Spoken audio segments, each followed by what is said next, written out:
Hello guys, welcome to my channel. Guys यहाँ पर हम अब घटना चक्र के यूपी पीटी की जो टोर सीरीज़ है, यानी कि इसमें टोटल के टोटल कितने हैं 10 प्रैक्टिस सेट है यहाँ पर होने वाले हैं।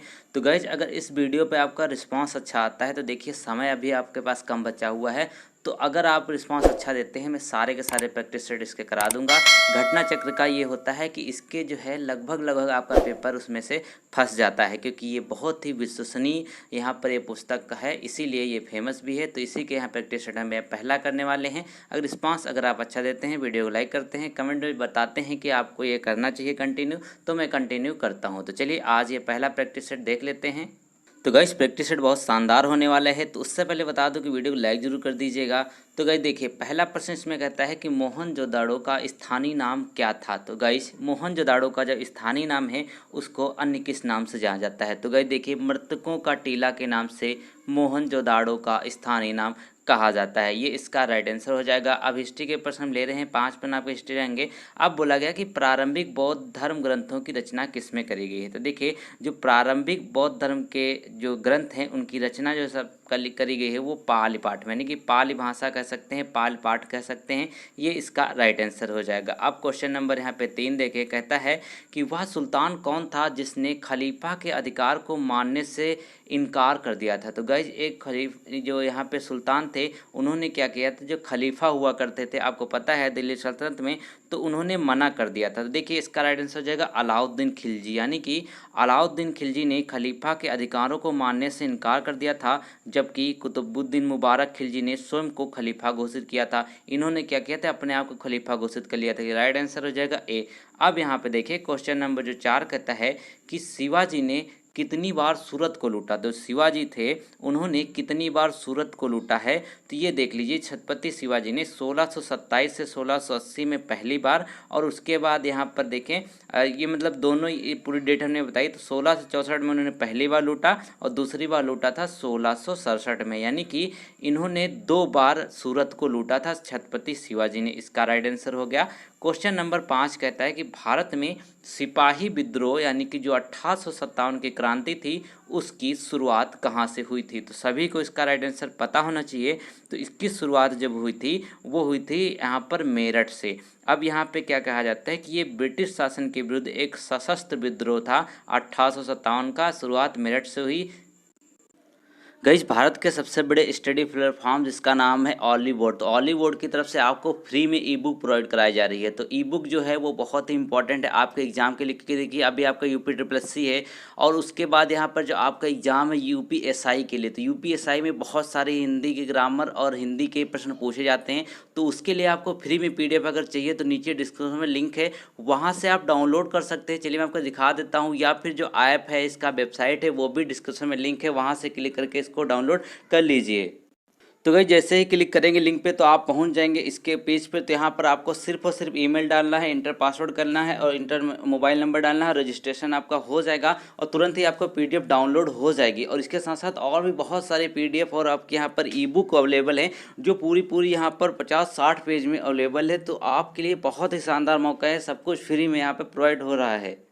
तो गाइस हमारी PDF डाउनलोड हो चुकी है और यहाँ पे देख सकते हैं जो आपकी ई बुक है कितनी अच्छे तरीके से इसको डिज़ाइन किया गया, पूरे 48 पेज में है। और पूरी की पूरी यहाँ पर जो आपकी ग्रामर है, चाहे साहित्य हो चाहे आपका ग्रामर हो, पूरा पोर्शन यहाँ पे कवर कर देता है। तो बहुत ही अच्छी बुक है, इसको जल्दी से जल्दी डाउनलोड कर, नीचे डिस्क्रिप्शन में लिंक सारे आपको मिल जाएंगे। तो गाइस यहाँ पे क्वेश्चन नंबर जो 13 कहता है कि हुंडरू जलप्रपात किस नदी पर स्थित है। हुंडरू जलप्रपात किस नदी पर स्थित है। तो इसका राइट आंसर हो जाएगा आपका स्वर्ण रेखा नदी, यानी जो आपकी स्वर्ण रेखा नदी कहीं कहीं लिखा मिलता है, तो ये इसका राइट आंसर हो जाएगा। ये कहाँ पर है, ये गाइस है झारखंड में स्थित है। तो याद रखिएगा झारखंड में रांची के निकट स्थित है, ये भी पूछा जा सकता है। अब यहाँ पे देखिए क्वेश्चन नंबर 14 कहता है कि ग्रैंड कैनियन किस नदी पर स्थित है। तो ग्रैंड कैनियन किस नदी पर स्थित है। तो 14 का राइट आंसर हो जाएगा, वो हो जाएगा आपका कोलोरेडो नदी। कोलोरेडो नदी ये हो जाएगा आपका राइट आंसर। ये कहाँ पर स्थित है, ये है आपका संयुक्त राज्य अमेरिका में, इसका राइट आंसर हो जाएगा। अगला प्रश्न देखिए क्वेश्चन नंबर 15 कहता है कि निम्नलिखित में से कौन सा देश संसार में यूरेनियम का सबसे बड़ा उत्पादक है। गाइस देखिए जो यूरेनियम है सबसे बड़ा उत्पादक कौन सा है। तो 15 में अगर देखें तो इसका जो राइट आंसर हो जाएगा गाइस वो हो हो जाएगा कजाकिस्तान, यानी कजाकिस्तान जो है यूरेनियम का सबसे बड़ा उत्पादक है देश का। क्वेश्चन नंबर यहाँ पे देख लेते हैं। अगला हो जाएगा 16 और 17 में देखें तो कहता है कि दुग्ध उत्पादन में संसार में भारत का कौन सा स्थान है। तो गाइस देखिए, दुग्ध उत्पादन में संसार में अगर बात करते हैं तो भारत का प्रथम स्थान है, यानी कि ये प्रथम स्थान पर है जो अपना भारत है, पहले नंबर पे है। और ये कब से है? 1998 से लगातार विश्व दुग्ध उत्पादन में प्रथम स्थान पर बना हुआ है अभी तक। अगला प्रश्न देखिए, क्वेश्चन नंबर 17 कहता है कि राजकोषीय घाटा का जो मतलब वो क्या होता है। अब राजकोषीय घाटा आखिर होता क्या है ये देख लेते हैं। तो इसमें जो इसका राइट आंसर हो जाएगा वो आपका हो जाएगा बी वाला, यानी कि सरकार के कुल राजस्व और कुल व्यय के बीच का जो अंतर होता है उसी को हम राजकोषीय घाटा कहते हैं, ये याद रख लीजिएगा। इकोनॉमिक्स का अगला प्रश्न देख लेते हैं। तो अगले में यहाँ पे देखिए 18, 19, 20 में तो कहता है कि भारत में योजना आयोग का गठन किस वर्ष किया गया था। तो बहुत ही आसान सा है, तो इसका राइट आंसर हो जाएगा 1950 में। तो कब किया गया था?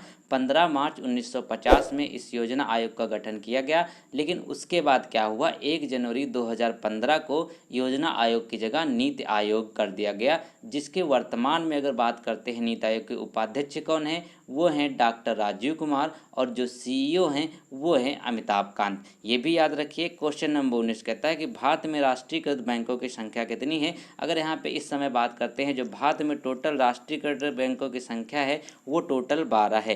क्वेश्चन नंबर यहाँ पे अगर 20 देखें तो 20 कहता है कि मिश्रित अर्थव्यवस्था का तात्पर्य क्या है। तो मिश्रित अर्थव्यवस्था का जो तात्पर्य है वो देख लेते हैं। तो उसमें ये कहा गया है 20 में कि ऐसी अर्थव्यवस्था जिनमें निजी एवं सार्वजनिक दोनों क्षेत्र विद्यमान होते हैं मिश्रित अर्थव्यवस्था कहलाती है। तो भारतीय अर्थव्यवस्था मिश्रित अर्थव्यवस्था का एक प्रमुख उदाहरण है। तो ये यहाँ पर इसका राइट आंसर हो जाएगा जो गाइस 20 का, वो हो जाएगा आपका बी, यानी कि निजी एवं सार्वजनिक दोनों क्षेत्रों की विद्यमानता इसका राइट आंसर है। अब यहाँ पे देखिए संविधान के इम्पॉर्टेंट पर्सन। अब इसमें क्या बोला गया आपका 21 में कि संविधान सभा ने भारत के संविधान को कब अंगीकृत किया था। तो जो संविधान सभा के द्वारा भारत के संविधान को जो अंगीकृत किया गया वो डेट आपको बतानी है। तो वो हो जाएगी 26 नवंबर 1949। बहुत सारे लोग इसमें कंफ्यूज हो जाते हैं। तो ये जब अंगीकृत किया गया था तब डेट थी 26 नवंबर 1949, और जब पूर्णतः लागू हुआ था वो थी 26 जनवरी 1950। ये इसका राइट आंसर है। क्वेश्चन नंबर 22 में कहता है कि स्वतंत्रता का अधिकार भारतीय संविधान के किन अनुच्छेदों में वर्णित है। जो स्वतंत्रता का अधिकार है वो किस में है। तो 22 में देखिए जो 19 से लेकर के यहाँ पर हम बात करते हैं आपका 22 तक, इसमें स्वतंत्रता का अधिकार वर्णन किया गया 19 अनुच्छेद से लेकर के 22 अनुच्छेद तक।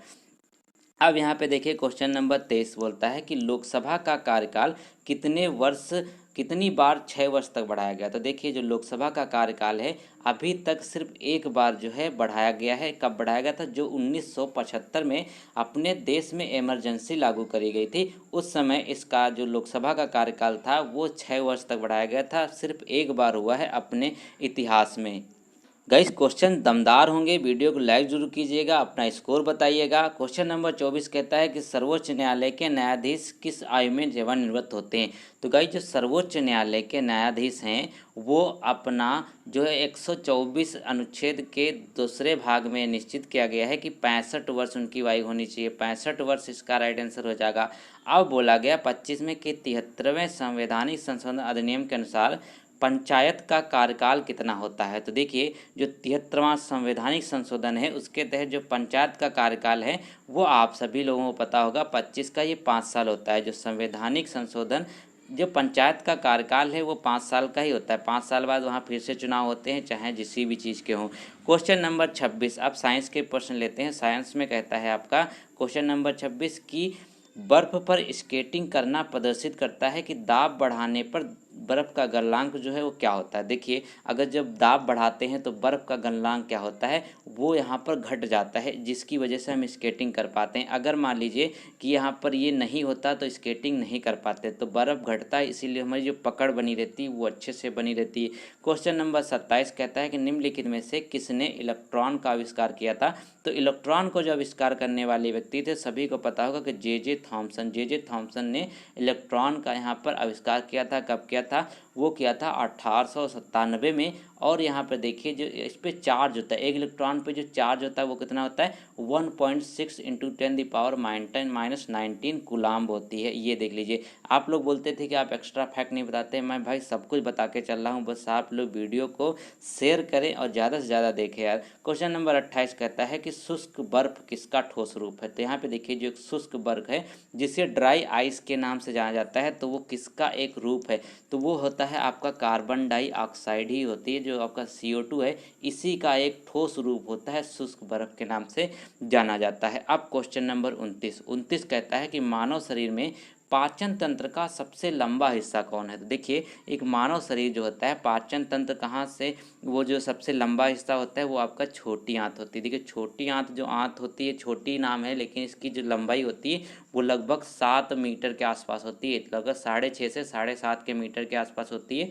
तो ये इसका राइट आंसर है। नाम में छोटी है लेकिन होती सबसे बड़ी है। क्वेश्चन नंबर 30 कहता है जो लाल रक्त कोशिकाओं के निर्माण के लिए शरीर का कौन सा अंग जिम्मेदार होता है। तो लाल रक्त कोशिका यानी कि जो आपकी RBC होती हैं, उसके लिए यहाँ पे जिम्मेदार जो होता है वो होता है अस्थि मज्जा, यानी कि जो 30 का राइट आंसर हो जाएगा वो होता है हड्डी के मध्य भाग में पाया जाने वाला अस्थि मज्जा, वहीं पर यहाँ पर RBC का निर्माण होता है। अगले प्रश्न की ओर चलें। तो गाइस अगला प्रश्न क्या कहते हैं, मैं पहले बोला हूँ 100 के 100 प्रश्न आपको कराने वाला हूँ। तो देखिए 31 का 60 से 80 के बीच आने वाली सभी अभाज्य संख्याओं का योग करना है। अब 60 से 20 सभी जो अभाज्य संख्या हैं, जो प्राइम नंबर है वो क्या होते हैं, जो किसी से नहीं कटते, सिर्फ अपने आप से कटते हैं। तो 60 और 80 के बीच में कौन सा हो जाएगा, आपका 61 आ जाएगा बिल्कुल, फिर आपका 67 आ जाएगा, फिर यहाँ पर 71 आएगा, फिर आपका 73 आ जाएगा, उसके बाद यहाँ पर 79 हो जाएगा। तो ये इतनी संख्याएं हैं, ये आपकी अभाज्य संख्याएं 60 और 80 के बीच में। अगर हम टोटल इनको काउंट कर लेते हैं, ठीक है, तो आपका राइट आंसर आ जाएगा 351 है। तो बहुत ही आसान था। अब यहाँ पे देख लेते हैं क्वेश्चन नंबर 32 कहता है कि यदि A/B और C/D इक्वल टू 5 है, तो आपकी जो ये वैल्यू दी है तो किसके बराबर होगी। अब इसमें हम क्या करेंगे, इसको अगर हम थोड़ा सा यहाँ पे अगर इसको मान लेते, इसको हटा ही देते हैं, तो क्या होगा A इक्वल टू 5B हो जाएगा कि नहीं हो जाएगा, हो जाएगा बिल्कुल हो जाएगा, क्योंकि यहाँ पे B अपान में है तो वहाँ पर जाके आगे 5B हो जाएगा। अब इसी तरीके से यहाँ पे एक बार हम इसको हटा देते हैं, इसको हटा देते हैं, अब क्या हो जाएगा C तो होगा C इक्वल टू क्या हो जाएगा 5D हो जाएगा, हो गया। अब बिल्कुल ये हमारा A की वैल्यू मिल गई, ये C की वैल्यू मिल गई। अब इन वैल्यू को क्या करना है, इस वाली इक्वेशन में आपको पुट कर देना है। इस वाली इक्वेशन में सिर्फ और सिर्फ पुट कर देना है, आपका राइट आंसर 5 आ जाएगा। तो इसको आसानी से सॉल्व कर लेंगे, सिर्फ और सिर्फ आपको यही वैल्यू निकालनी थी, राइट आंसर आपका आ जाएगा। क्वेश्चन नंबर 33 में कहता है कि जिस लघुत्तम पूर्ण संख्या को 59,535 से गुणा करने पर पूर्ण वर्ग संख्या बनती है, वह संख्या x है। तो x के अंकों का योग कितना होगा। अब x के अंकों का जो योग क्या होगा ये देख लेते हैं। तो अब यहाँ पे अगर हम देखें 59535 के जो हम गुणनखंड कर लेते हैं, अगर हम इसके गुणनखंड करें तो क्या हो जाएगा, ये देखिए आप इसको अगर आलासा लेते हैं, अगर आप गुणनखंड निकालते हैं तो इस तरीके से आएगी वैल्यू कि नहीं आएगी, बिल्कुल आ जाएगी। तो यकीन नहीं तो करके देख लीजिए, ये हो गया। अब यहाँ पे अब क्या होता है, हम इसमें पेयर बना लेंगे, 7 का बन गया, 3 का बन गया, 3 का बन गया। अब हमारे पास बचा क्या है, बचा क्या है हमारे पास 5 3 और 5 बचा हुआ है, तो किसका मल्टीप्लाई क्या होगा, ये हो जाएगा 15। अब ये 15 जो है इन्हीं के अंकों का योग तो पूछ रहा है, तो 5 + 1 6 हो गया। तो आपका राइट आंसर क्या हो जाएगा, ये D वाला आ जाएगा। बहुत आसान सा प्रश्न था। अब देखिए क्वेश्चन नंबर जो 34 कहता है वो क्या कहता है कि किसी संख्या में 30% की वृद्धि हुई, फिर 30% की कमी हुई, फिर दोबारा 30% की कमी हुई, तो संख्या में कितने % की वृद्धि या फिर कमी हुई। तो अब देखिए मान लीजिए वह संख्या 100 है, तो बहुत बच्चों वाला सवाल है, तो मान लेते हैं वह संख्या 100 है। अब क्या बोला कि उसमें 30% की वृद्धि हुई, 30% की वृद्धि हुई तो क्या हो गया 130 हो गया कि नहीं हो गया भाई, 100 में 30% की वृद्धि 130 हो गया। अब क्या बोला उसमें क्या बोला 30% की कमी हो गई, 30% की कमी कैसे निकालते हैं, 100 थी तो 70 बची, ठीक है। ये आप इस तरीके से लिख सकते हैं, बिल्कुल लिख सकते हैं। अब यहाँ पे क्या करेंगे, इसको अगर हम यहाँ पे सॉल्व कर लेते हैं तो इसके बाद क्या बोला गया, पुनः जो है 30% की आपकी कमी हो गई। तो इसको सॉल्व करने के बाद क्या आएगा 91 आ जाएगा। अब 91 में इस वैल्यू को पूरा सॉल्व करेंगे तो आपका 91 है 1391। अब यहाँ पे इसका भी 70/100 क्योंकि 30% के फिर से कमी हुई। अब जो इसको सॉल्व करेंगे तो आपकी जो वैल्यू आएगी वो आ जाएगी 63.7 और 63.7 को हम 100 से माइनस कर देंगे तो आपका राइट आंसर क्या है लगभग जो है वो 36% आ जाएगा। तो 36% की यहाँ पर क्या हो जाएगी वो कमी हो जाएगी, ये इसका राइट आंसर हो जाएगा। बहुत आसानी से आप समझ गए होंगे। क्वेश्चन नंबर 35 में कहता है कि यदि 35 संख्याओं का औसत 22 है, पहली 17 संख्याओं का औसत 19 है तो अंतिम 17 संख्याओं का औसत 20 है तो 18वीं संख्या है। तो इससे आसान तो कुछ हो ही नहीं सकता। तो इसमें योग निकालने के लिए क्या करेंगे, पूरा योग निकालने के लिए इन दोनों को मल्टीप्लाई कर देंगे। 22 और 35 का मल्टीप्लाई करेंगे कितना आ जाएगा 770 हो गया। अब यहाँ पे क्या करेंगे फिर 17 और 19 का मल्टीप्लाई कर देंगे कितना आ जाएगा वो आ जाएगा 323। अब यहाँ पे आप कहेंगे मल्टीप्लाई क्यों करते हैं, क्योंकि यहाँ पे देखिए मल्टीप्लाई इस करते हैं क्योंकि टोटल आ जाता है हम लोग का। अब ये हो गया, फिर यहाँ पे 17 और 20 का यहाँ पे मल्टीप्लाई कर देंगे फिर आपका 340 हो गया। अब यहाँ पे देखिए 770 323 340 ये वैल्यू आ गई। अब यहाँ पे इन दोनों को जोड़ करके 770 में से माइनस कर देंगे तो आपका 107 राइट आंसर आ जाएगा। तो बी इसका राइट आंसर आपका आ गया। अब यहाँ पे अगले प्रश्नों की ओर चलिए। तो 36 में कहता है आपके 5 प्रश्न आपके ग्रामर के आने हैं। अब कहता है कि 8 कनौजिया 9 चूल्हे लोकोक्ति का अर्थ है। तो 8 कनौजिया 9 चूल्हे लोकोक्ति का जो अर्थ होता है गाइस वो होता है अलगाव की स्थिति। इसको याद रखिएगा, अलगाव की स्थिति इसका मतलब होता है 8 कनौजिया 9 चूल्हे। अब यहाँ पे देखिए 9 चूल्हे का मतलब क्या होता है, जैसे एक घर में बहुत सारे परिवार है तो अलग अलग चूल्हे लग जाते हैं, तो इसी का मतलब होता है कि यहाँ पर अलग अलग सब हो गए हैं, अलग हो गया, बंटवारा हो गया। क्वेश्चन नंबर 37 में कहता है जगत प्लस ईस जगदीश में कौन सी संधि है। अब यहाँ पे जगत प्लस ईस में जगदीश में जो संधि हो जाएगी, देखिए यहाँ पर क्या हो गया आपका, यहाँ पे क्या रहा है, उसके बाद यहाँ पे ई आ रही, तो इसमें क्या हो जाएगा ये आपका 37 का जो व्यंजन संधि का उदाहरण थे, व्यंजन संधि इसका राइट आंसर हो गया। अब यहाँ पे देखिए क्वेश्चन नंबर जो 38 और 39 कहता है कि मृषण जो है उस शब्द का विलोम क्या होता है। तो मृषण शब्द का विलोम क्या होता है, तो वो हो जाएगा रुच्छ इसका राइट आंसर हो जाएगा। मृषण शब्द का जो विलोम है वो रुच्छ हो जाएगा, ये इसका राइट आंसर हो गया। अब यहाँ पे देखिए क्वेश्चन नंबर जो 39 कहता है कि अधोलिखित में वर्तनी की दृष्टि से एक शब्द अशुद्ध है। तो यहाँ पे देखिए इसमें जो है एक शब्द गलत लिखा हुआ वो हमको पहचानना है। तो वो पहचानने के लिए हम क्या करेंगे वो देख लेते हैं। तो देखिए आपका अंतर्धान सही लिखा, अनुग्रहित सही लिखा, अधीन सही लिखा, लेकिन अध्यात्म जो है वो यहाँ पर गलत लिखा हुआ। अध्यात्म किस तरीके से लिखा जाएगा वो इस तरीके से लिखा जाएगा, ठीक है, ये अध्यात्म सही लिखा जाता है। तो ये इसका राइट आंसर हो गया। अब यहाँ पे लास्ट प्रश्न देख लेते हैं हिंदी ग्रामर का। तो गाइस क्वेश्चन नंबर 40 में देख लेते, कहता है कि आग का पर्यायवाची शब्द नहीं है। तो आग का जो पर्यायवाची शब्द नहीं है वो कौन सा हो जाएगा। तो 40 का जो आपका राइट आंसर हो जाएगा वो हो जाएगा आपका, देख लेते हैं, अगर इसमें देखें सी यानी कि व्योम जो हो जाएगा ये इसका राइट आंसर है, क्योंकि अनल पावक कृषाणु ये सारे के सारे जो हैं आग के पर्यायवाची हैं। अब क्या होता है, अब देखिए यहाँ पे आपका इंग्लिश का एक पैसेज आना है आपके UPTPSC के एग्जाम में जो 5 नंबर का आएगा। तो इसी पैसेज में से आपको हो सकता है 1-2 ग्रामर के प्रश्न देखने को मिल जाएं। तो यहाँ पे देखिए ये आपका पहला यहाँ पर एक पैसेज है, तो इसको वीडियो पॉज करके दोस्तों पैसेज ज़रूर कर लीजिएगा, क्योंकि ये 5 नंबर बहुत इंपॉर्टेंट होते हैं। तो इसको पढ़ लीजिए, उसके बाद हम इससे रिलेटेड प्रश्न लेते हैं जल्दी जल्दी से।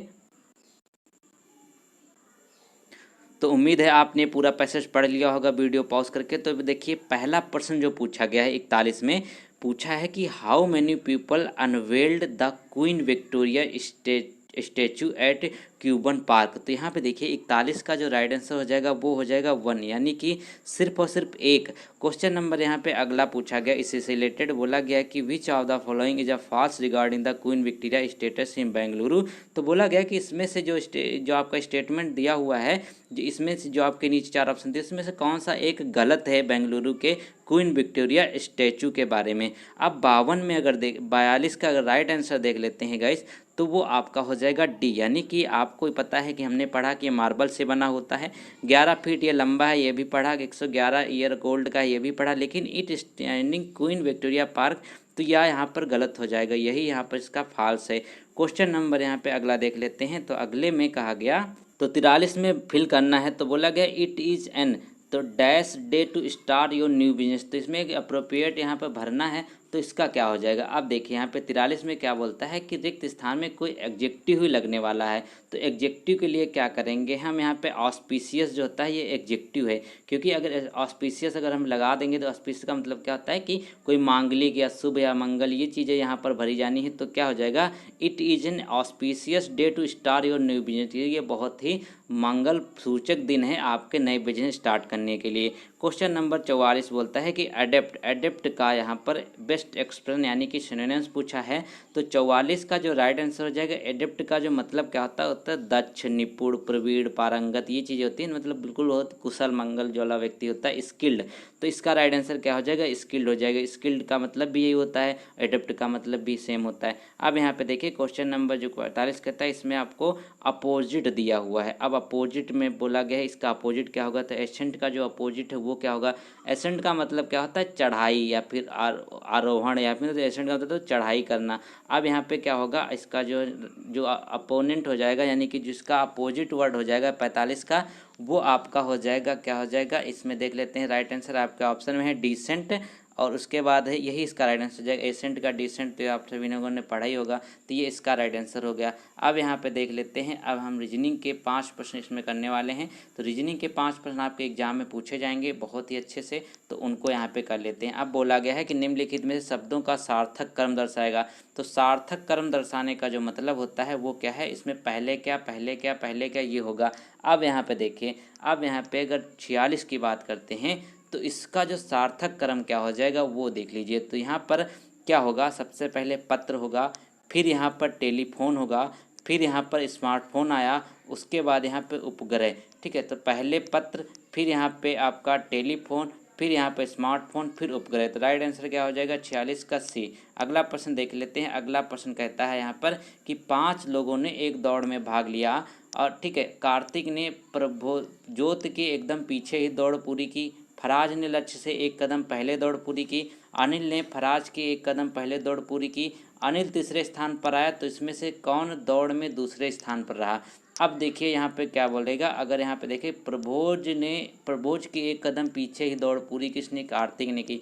तो क्या हुआ, प्रभोज जो है वो यहाँ पर ज़्यादा दौड़ा। ठीक है, ये कार्तिक यहाँ पर लिख लेते हैं। अब इसके बाद क्या बोला, फराज ने, तो फराज ने क्या किया, इसका एफ से डिनोट करते हैं, तो ये लक्ष्य हो जाएगा। लक्ष्य ने कम दौड़ा। उसके बाद अनिल ने ज़्यादा दौड़ा, क्या हुआ, फराज से। तो ये इस तरीके से यहाँ पर आप इसको सॉल्व कर लीजिएगा, वरना थोड़ा सा टाइम आपका ज़्यादा चल जाएगा, क्योंकि ये थोड़ा सा अपने आप सॉल्व करने वाले प्रश्न होते हैं। तो 47 का यहाँ पे जो राइट आंसर आ जाएगा वो हो जाएगा एक, कार्तिक जो रहा वो दूसरे नंबर पे यहाँ रहा पर। अगला क्वेश्चन देखें, क्वेश्चन नंबर जो आपका 48 कहता है कि इसमें से एक विषम चुनना है। तो विषम क्या हो जाएगा, 48 में अगर देखें तो बोलता है कि विषम क्या होगा। अब यहाँ पे देखिए महानदी है, कृष्णा है, ताप्ती है, गोदावरी। तो यहाँ पे ताप्ती इसका राइट आंसर हो जाएगा, क्योंकि ये जो है आपकी पश्चिम की ओर नदी बहती है। बाकी जो महानदी, कृष्णा का, गोदावरी, ये सारी की सारी बंगाल घाटी में पूर्व की ओर बहने वाली नदियाँ हैं। अब यहाँ पे देखिए क्वेश्चन नंबर जो 49 कहता है कि दिन में कितनी बार घड़ी की सुइयाँ सीधी होती हैं। अब यहाँ पे देखिए हमने इसको पहले ही बताया था कि इसको आप रट लीजिएगा, क्योंकि ये क्या होगा, आपको बार बार ये प्रश्न देखने को मिलेगा। और इसमें जो 22 इसका राइट आंसर हो जाए, यानी कि 22 बार जो घड़ी की सुइयाँ हैं वो सीधी होती हैं एक बार में। अगर एक दिन की बात करते हैं तो ये याद कर लीजिएगा, 22 इसका राइट आंसर आएगा। अब यहाँ पे कथन और निष्कर्ष देखते हैं। तो कथन निष्कर्ष में बोला गया कि सभी बर्तन चम्मच हैं, सभी कटोरे चम्मच हैं। तो क्या होगा, सभी बर्तन यहाँ पे कर लेते हैं, और फिर क्या है, ये चम्मच हैं। बिल्कुल हो गया कि नहीं हो गया। अब बोला गया सभी कटोरे चम्मच है, तो यहाँ पे इसके अंदर एक और यहाँ पे गोला बनेगा। ठीक है, वो हो जाएगा इस तरीके से आप इसको गोला बना लेंगे। तो निष्कर्ष देखें, तो यहाँ पे बोला गया कि कोई बर्तन कटोरा नहीं है। तो यहाँ पे देखिए कोई बर्तन कटोरा नहीं है, तो इसका यहाँ पे क्या राइट आंसर हो जाएगा। तो ये तो यहाँ पे बिल्कुल देख सकते हैं, ये निकल के आएगा। फिर ये गलत हो जाएगा, कुछ बर्तन कटोरे नहीं है, कि कोई भी चम्मच बर्तन नहीं है। ठीक है, ये सही हो जाएगा। तो इसका राइट आंसर क्या हो जाएगा, पहला और तीसरा यहाँ पर निकल रहा है। अगला प्रश्न देख लेते हैं। अब यहाँ पे क्या करते हैं, करंट अफेयर के मोस्ट इंपॉर्टेंट प्रश्न, करंट अफेयर और जनरल अवेयरनेस के अब यहाँ पे प्रश्न लेने वाले हैं। जो बहुत ही ज़्यादा इंपॉर्टेंट है गाइज। यहाँ पे देखिए घटना चक्र प्रैक्टिस सेट है, अगर आपको यकीन नहीं तो इसको मिला लीजिएगा, बिल्कुल सेम निकलेगा। क्वेश्चन नंबर पे 51 कहता है कि जुलाई 2021 में भारतीय सेना ने किस अभिनेत्री के नाम पर गुलमर्ग कश्मीर में स्थित फायरिंग रेंज का नाम रखा गया। तो जुलाई का करंट अफेयर देखिए कितना अपडेटेड प्रैक्टिस सेट है। तो भारतीय सेना ने यहाँ पर अभिनेत्री के नाम पर गुलमर्ग में कश्मीर में स्थित फायरिंग रेंज का नाम रखा, उनका नाम है विद्या बालन। विद्या बालन के नाम पर फायरिंग रेंज का नाम रखा गया, कहाँ पर, गुलमर्ग में। क्वेश्चन नंबर 52 में कहता है कि इसमें से कौन सा एक सुमेलित है। इसमें से कौन सा सुमेलित है, तो यहाँ पे देख ले पहला यानी कि गोवा के जो इस समय राज्यपाल हैं वो हैं PS श्रीधरन पिल्लई, यही इसका सही हो जाएगा। बाकी सारे यहाँ पे गलत दिए हुए हैं, तो इसका राइट आंसर ए हो जाएगा। क्वेश्चन नंबर यहाँ पे 53 में कहता है कि जुलाई 2021 में किस देश ने एक नया मौसम उपग्रह FY3E लॉन्च किया है। तो इसको याद रख लीजिएगा। तो ये किसने लॉन्च किया है, चाइना ने लॉन्च किया। चाइना ने मौसम के लिए एक उपग्रह लॉन्च किया जिसका नाम है FY3E, और ये लॉन्च कब किया गया, जुलाई में। ये भी इंपॉर्टेंट है, याद रखिए। क्वेश्चन नंबर यहाँ पे जो 54 कहता है इसमें कि जून 2021 में केंद्रीय मंत्रिमंडल ने कितने राज्यों में सार्वजनिक निजी भागीदारी मॉडल के जरिए सभी आबादी वाले गांवों में ऑप्टिकल फाइबर कनेक्टिविटी प्रदान करने हेतु भारत नेट के कार्यान्वयन को मंजूरी दी है। तो 54 का यहाँ पे जो राइट आंसर हो जाएगा गाइस वो देख लेते हैं, वो हो जाएगा यहाँ पर 16, यानी कि 16 राज्यों को ये मंजूरी दी गई है, इसको याद रखिए। क्वेश्चन नंबर यहाँ पे अगला देख लेते हैं। तो 55 में बोला गया कि मई 2021 में वैश्विक स्वास्थ्य शिखर सम्मेलन 2021 का आयोजन कहाँ पर किया गया। तो वैश्विक स्वास्थ्य शिखर सम्मेलन जो 2021 का आयोजित किया गया, 55 का वो राइट आंसर हो जाएगा रोम, यानी कि रोम जो इटली में पड़ता है वहाँ पर संपन्न हुआ आपका वैश्विक स्वास्थ्य शिखर सम्मेलन, इसको याद रखिए। क्वेश्चन नंबर यहाँ पे देखिए 56 कहता है कि मई 2021 में संपन्न हुए यूईएफए जो महिला चैंपियंस लीग 2020 और 21 का खिताब है, ये किस फुटबॉल क्लब ने जीता है। तो यहाँ पे देखिए जो इसका मेल का है वो तो बायर्न म्यूनिख ने जीता है, लेकिन यहाँ पे इसका राइट आंसर क्या हो जाएगा, बार्सिलोना ने इसको जीता है। ये पहली बार जीता है ये खिताब, याद रखिएगा।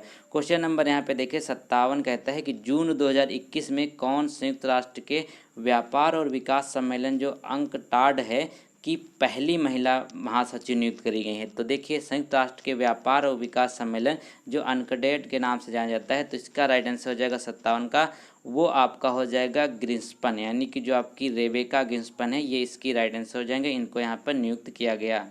तो भाई अगला क्वेश्चन देखिए, क्वेश्चन नंबर 58 इंपॉर्टेंट है। बोला कि अंतर्राष्ट्रीय जैव विविधता दिवस कब मनाया जाता है। तो बहुत ही आसान सा प्रश्न है, इसको कहते हैं 22 मई को, यानी कि 22 मई को अंतर्राष्ट्रीय जैव विविधता दिवस के रूप में भी मनाया जाता है। क्वेश्चन नंबर 59 कहता है कि जनवरी 2021 में प्रधानमंत्री कौशल विकास योजना यानी कि PMKVY 3.0 के तीसरे चरण का शुभारंभ देश के सभी राज्यों में कितने जिलों में किया गया है। तो यहाँ पे देखिए जो प्रधानमंत्री कौशल विकास योजना है उसका जो 3.0 है चरण, वो कितने में किया गया, 600 जिलों में इसका उदाहरण किया गया है, यानी कि इसका उद्घाटन किया गया 600 जिलों में। क्वेश्चन नंबर यहाँ पे 60 कहता है कि वर्ष 2020 के युवा गणितज्ञ के लिए रामानुजन पुरस्कार से किसे सम्मानित किया गया। तो देखिए वर्ष 2020 के युवा गणितज्ञ के लिए रामानुजन पुरस्कार से सम्मानित किया गया उनका नाम है डॉक्टर कैरोलिना अर्जू। तो कैरोलिना अर्जू ये राइट आंसर हो जाएंगे। इनको यहाँ पर क्या दिया गया, युवा गणितज्ञ के लिए रामानुजन पुरस्कार से सम्मानित किया गया है, तो ये इसका राइट आंसर हो जाएगा।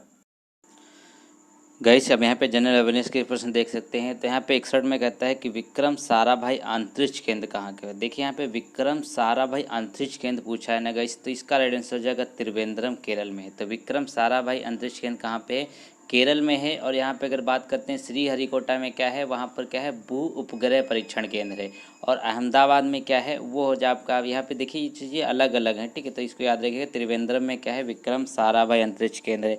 अब क्वेश्चन नंबर 62 कहता है कि जापान की मुद्रा क्या है। तो गई देखिए जापान की मुद्रा इसलिए इंपॉर्टेंट क्योंकि अभी जापान में ही हुआ हमारा ओलंपिक, तो यहाँ पे इसका राइट आंसर हो जाए येन, यानी जापान की मुद्रा क्या है, येन है। क्वेश्चन नंबर यहाँ पे देखिए 63 कहता है कि श्रीलंका की आधिकारिक राजधानी का नाम क्या है। तो गाइस देखिए श्रीलंका की 2 राजधानियाँ हैं, तो यहाँ पे जो आधिकारिक राजधानी है उसका नाम है श्री जयवर्धनेपुरा। तो श्री जयवर्धनेपुरा इसकी विधायी या फिर आधिकारिक राजधानी के नाम से भी जानी जाती है। और यहाँ पे जिसकी दूसरी राजधानी है वो है कोलंबो। तो इसकी न्यायिक और कार्यकारी राजधानी कोलंबो के रूप में है, लेकिन यहाँ पे इस क्वेश्चन का जो आंसर होगा जयवर्धनेपुरा होगा।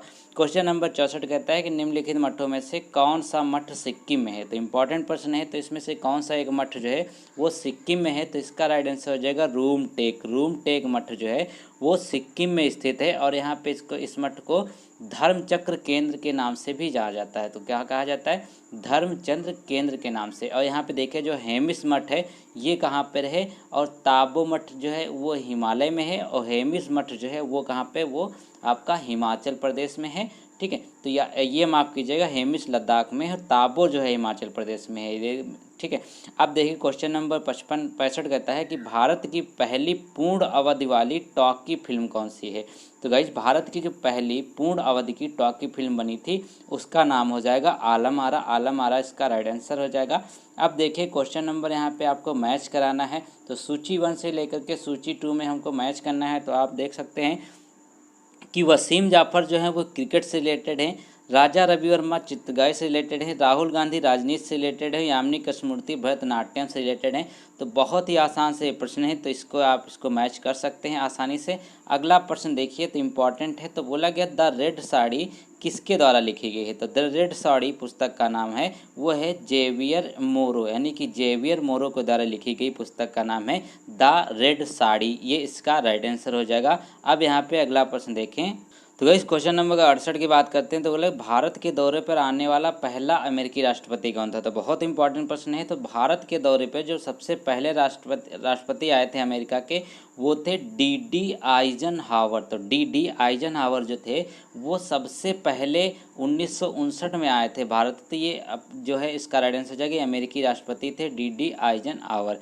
क्वेश्चन नंबर यहाँ पे देख लेते हैं 69 कहता है कि डॉक्टर अल्फ्रेड नोबल द्वारा निर्धारित अक्षय निधि में किस क्षेत्र में पुरस्कार नहीं दिया जाता। देखिए जो आपकी निर्धारित अक्षय निधि है उनमें से जो पुरस्कार नहीं दिया जाता है वो अर्थशास्त्र में है, यानी कि अर्थशास्त्र में डॉक्टर अल्फ्रेड द्वारा जो नोबेल पुरस्कार स्टार्ट किया गया अक्षय निधि में से इसको नहीं दिया जाता है पुरस्कार। क्वेश्चन नंबर 70 कहता है कि यहाँ पर रामसर सम्मेलन जो है, तो रामसर सम्मेलन यह का मुख्य उद्देश्य क्या होता है। तो गाइस देखिए रामसर सम्मेलन का जो मुख्य उद्देश्य है बेसिकली वह है आपकी आर्द्र भूमि से रिलेटेड, यानी कि आर्द्र भूमि का संरक्षण करना ही यहाँ पर जो है सर सम्मेलन कहलाता है। और इसका देख सकते हैं कि 1971 में सबसे पहले जो ईरान में रामसर सम्मेलन हुआ था, और भारत इसमें कब शामिल हुआ था, 1982 में भारत इसमें शामिल हुआ था। तो ये याद रख लीजिएगा। अब यहाँ पे अगर देख लेते हैं अगले प्रश्न, तो 71 से 75 के बीच में क्या बोला गया है आपके गद्यांश से हिंदी का। तो 71 से 75 में एक गद्यांश है और 75 से 80 में दूसरा गद्यांश है। टोटल यहाँ पर 5-5-10 नंबर आपका हिंदी का गद्यांश पूछा जाएगा। तो इसको मैं भी कर लेता हूँ कि बहुत सारे लोग बोले कि हिंदी का भी गद्यांश आप कराया कीजिए। तो चलिए इसको पढ़ते हैं आराम से। तो यहाँ से स्टार्ट है, धर्म मनुष्य के भीतर निहित देह का विकास है। तो इसको पैसेज को वीडियो पॉज करके आप पढ़ लीजिए, क्योंकि इतना समय लेंगे तो हम बहुत ही आपका टाइम यहाँ पर ले लेंगे कि वीडियो बहुत लंबी हो जाएगी। तो छोटा सा पैसेज था, आप इसको पढ़ चुके होंगे। तो गाइज 71 में अगर देखिए तो 71 में कहता है कि धर्म मनुष्य में किसका विकास करता है। तो गाइज देखिए जो धर्म है मनुष्य में देवत्व का विकास करता है, ये यहाँ पर आपको पैसेज में पढ़ने को मिला। तो देवत्व का विकास करता है। क्वेश्चन नंबर यहाँ पे 72 बोला गया कि धर्म कहाँ पर निवास करता है। तो गाइज देखिए धर्म जो होता है वो निवास करता है आपकी अनुभूति में, यानी कि अनुभूति में निवास करता है धर्म आपका, ये इसका राइट आंसर हो जाएगा। अब क्वेश्चन नंबर यहाँ पे 73 देखें तो कहता है कि इंद्रियों का आनंद कहाँ पर प्रखर होता है। जो इंद्रियां हैं इनका आनंद कहाँ पर प्रखर होता है। तो ये हो जाएगा जहाँ जीवन का उच्च स्तर नहीं है वहाँ पर इंद्रियों का आनंद प्रखर होता है, ये आपका राइट आंसर हो जाएगा। क्वेश्चन नंबर यहाँ पे अगर 74 देखें तो इसमें बोला गया कि जीवन के उच्च स्तर पर पहुँचने के लिए किन तत्वों की आवश्यकता होती है। तो जीवन के उच्च स्तर पर पहुंचने के लिए अगर जो तत्व होते हैं वो सबसे इम्पॉर्टेंट इसमें हो जाएगा आपका 74 का, वो हो जाएगा कि जीवन के उच्च स्तर पहुंचने के पूर्णता ज्ञान और आनंद, ये होगा पूर्णता ज्ञान और आनंद की प्राप्ति होनी चाहिए। क्वेश्चन नंबर यहाँ पे इस पैसेज का 75 देखें तो ये जो हमने पैसेज पढ़ा इस पैसेज का जो यहाँ पे क्वेश्चन नंबर का जो शीर्षक क्या होगा, तो यहाँ पे देख लेते हैं 75 का इसका जो शीर्षक होगा धर्म का स्वरूप, क्योंकि यहाँ पर अगर हमने पूरा पैसेज पढ़ा है तो उसमें धर्म के स्वरूप के बारे में हमको पता चलता है। अब यहाँ पे देख लेते हैं अगला पैसेज। तो 76 से 80 को लेकर के यहाँ पर एक अगला पैसेज है जिसमें बोला कि आदिम आर्य घुमक्कड़ थे। तो ये आर्यों के ऊपर है जिसमें भगवान महावीर वगैरह के बारे में दिया हुआ है। तो इसको वीडियो पॉज कर करके पढ़ लीजिए, बहुत आसान से पैसेज आते हैं, या फिर इसको छोड़ भी सकते हैं क्योंकि एग्जाम में इसको आराम से कर सकते हैं। तो इसको पढ़ लीजिए आप। अब यहाँ पे देख लेते हैं 76 में बोला गया कि आदिम आर्य क्या थे। तो अभी हमने पहली लाइन में पढ़ा कि आदिम आर्य थे तो घुमक्कड़ थे। क्वेश्चन नंबर 77 कहता है कि महावीर स्वामी का जन्म कहाँ हुआ। ये प्रश्न देखिए आपका जीके का भी है। तो इसका राइट आंसर हो जाएगा, वो हो जाएगा वैशाली, यानी कि वैशाली में महावीर स्वामी का जन्म हुआ जो जैन धर्म से संबंधित है।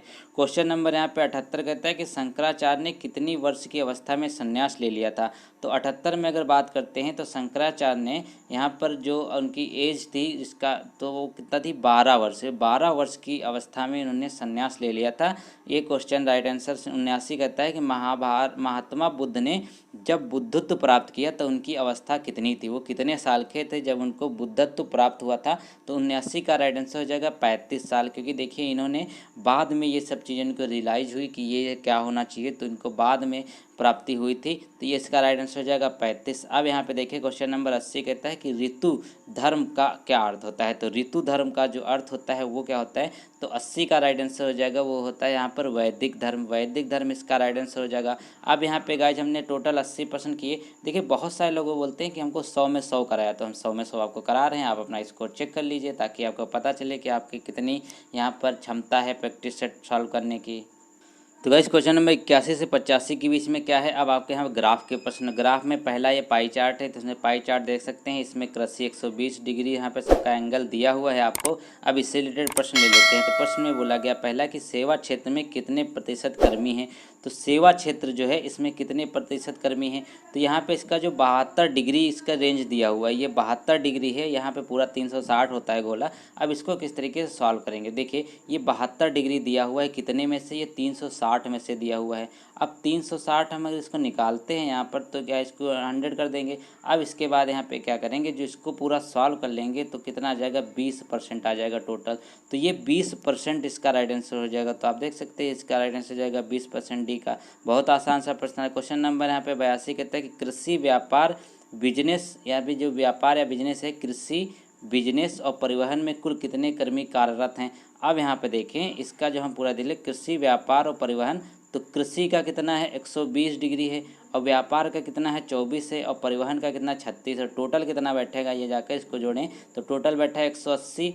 अब 180 यहाँ पर बैठ गया। अब यहाँ पे देखिए 180 डिग्री तो आ गया।